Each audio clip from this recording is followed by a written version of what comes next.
Hi, welcome to the Roman Guys Neighborhood Series. Today, we're in the Jewish ghetto. Today, we're in the Jewish ghetto. Today, we're in the Jewish ghetto.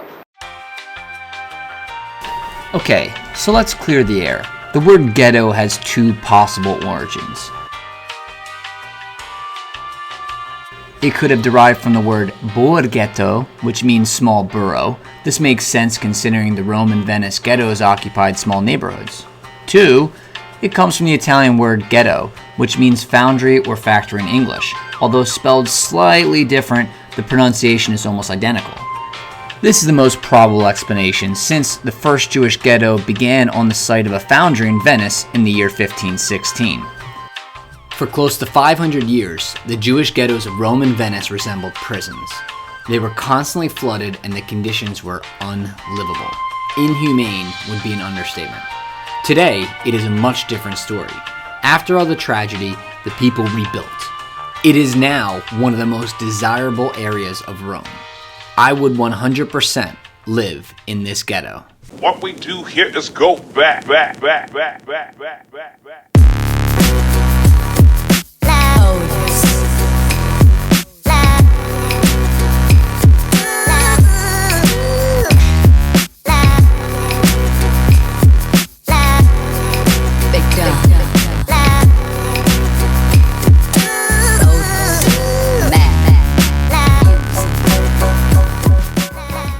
As I've explained in other videos, there are 22 modern-day districts in Rome called Rioni.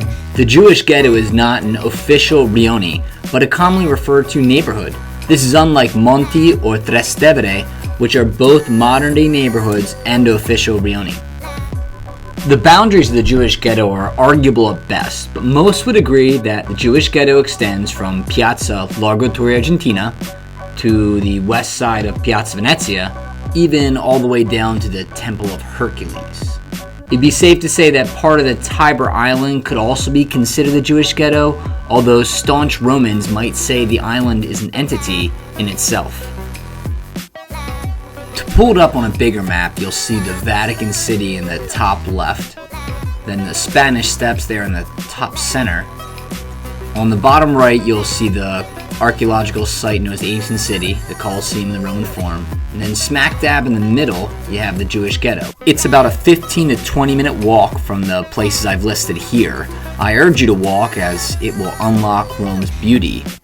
But transportation options are listed in our blog, which you can find by clicking the link below in the description. The Tiber Island is home to the oldest standing walking bridge in Rome. It's called Ponte Fabricius and dates back to 62 BC. That's over 2,000 years old.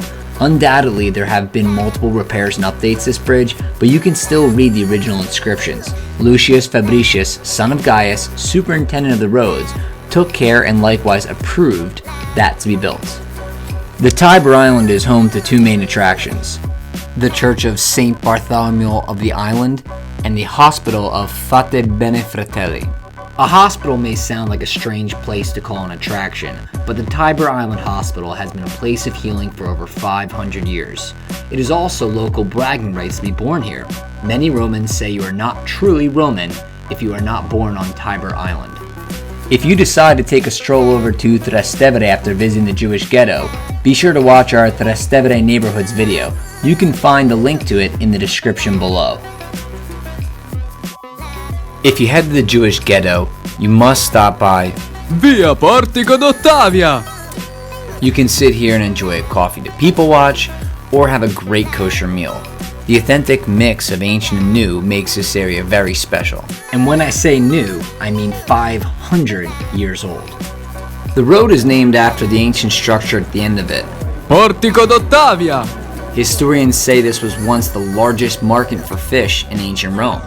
It makes sense for a few reasons. One, it's just across the street from where the main port was in ancient Rome. Imagine fishermen bringing their daily catch from the Mediterranean Sea. The second reason was the nearby temple of Portunus. Portunus, who the temple was named after, was considered a river god and amongst the 12 Roman deities.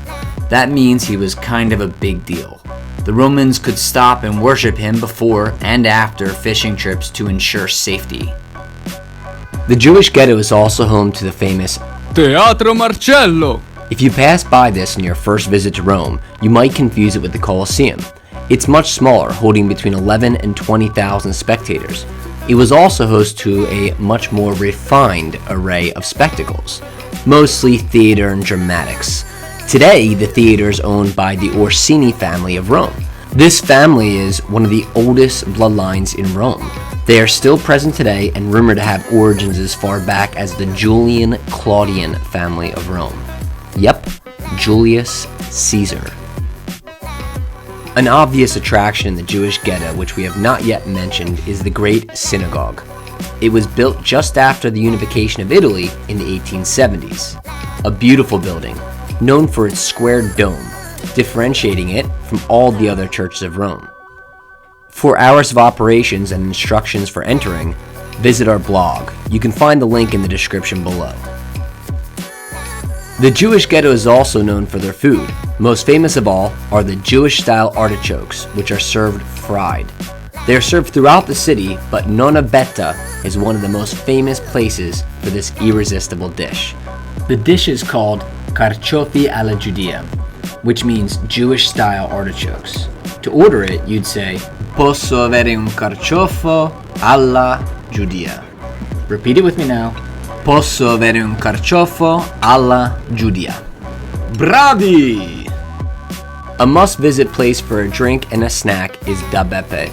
Like Nonna Betta, it's on the main drag, Via Portico di Ottavia. Here you can enjoy an extensive array of cheeses, meats, and wines to pair. They offer pastas and other warm dishes as well. Excellent spot. I recommend it. You can't leave the Jewish Ghetto without visiting a little bakery called Boccione.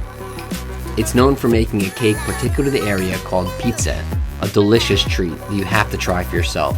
It's loaded with different flavorful ingredients that will quench any hunger. Pop in and ask for their specialty. A note that everyone should take into account is not to visit the ghetto on Saturdays. Most shops are closed as it's the Shabbat. The culture mandates that from sunset on Friday to sunset on Saturday, no work can be conducted. This means that a great time to visit the ghetto is Friday evening before sunset. You'll see people scurrying around to do all their last-minute shopping and preparing for the weekly religious holiday. A great place to hang out and people watch is Fontana delle Tartarughe. an amazing little fountain by Giacomo della Porta in 1588. Bernini was also said to have added small additions to it later in the 17th century. The fountain, like all fountains, was originally built to supply drinking water to the area as well as bathing water. It was, and still is, powered by the Aqua Virgin Aqueduct, the same duct that powers the Trevi fountain and many, many other fountains in Rome. The fountain is located in Piazza Mattei, named after the family that commissioned it to be built. You will notice a few localities for food and beverage here. Pane, Vino, e San Daniele is a great restaurant to visit if you're looking for a snack. You'll find all the typical Roman and Jewish dishes served here. Bartaruga is also a local favorite named after the fountain. You can come here to have a craft cocktail or glass of wine and some excellent chatter from different bar goers or the owner. From here, be sure to walk over to Palazzo Mattei. You'll find yourself stumbling into a beautiful open courtyard that will introduce you to what life looked like in the 16th, 17th, 18th century for the nobles of Rome. Next on our list is the famous Largo di Torre Argentina.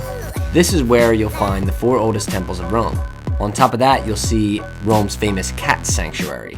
Rome is known for its stray cats, and they find homage on the steps of these ruined temples of the early Republic of Rome. Oh yeah, Julius Caesar was also murdered nearby to here. Shakespeare has tricked us all into thinking that it happened in the Roman Forum on the steps of the Senate building, but it's happened outside the Theater of Pompeii, which stood 2 blocks from these ruins. While in Largo Argentina, you might as well grab a gelato from La Corona. From first glance, it looks a little touristy, I'll admit, but this is the real deal. An amazing, organic, artisanal gelato. Why haven't you heard of them until now? These guys focus on making gelato and not press relations or marketing. Trust me when I say that gelato is freaking awesome. There are tons more to see, but these are some of the top highlights of the Jewish ghetto. Hurry up and get exploring. I hope you enjoyed this video as part of our Rome neighborhood series. If you did, press the like button below on the video on the right.